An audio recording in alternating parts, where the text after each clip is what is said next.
Before I introduce the next speaker, I thought I might explain why UNHCR is involved in this conference at all. What does a discriminatory nationality law have to do with our work and our mandate on refugees? Well, as many of you, I hope, will know, the General Assembly has given the UN Refugee Agency a specific mandate to work on reducing statelessness.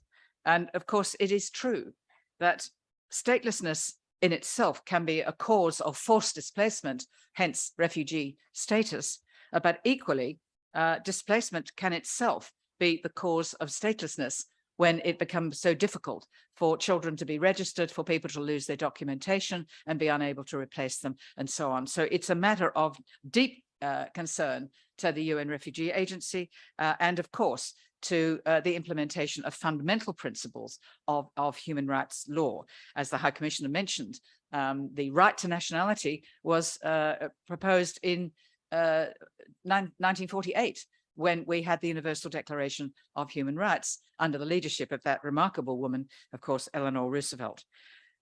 So the critical question that we're really looking at in this segment is what are the responses? How can we deal with this issue of nationality laws?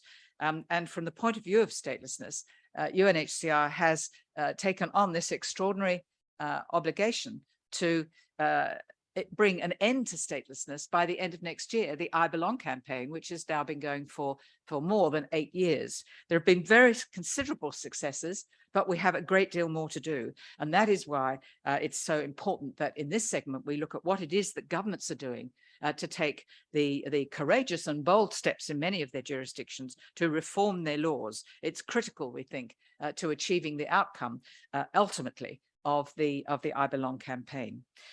So we need to understand political will. What is it that is needed to garner political will? And so my last comment really is that is why this meeting is so important, because political will can be generated, but we need to do it by engaging civil society, government representatives, international organizations, the agencies within the UN, in order to create the political will that can lead to the legislative changes.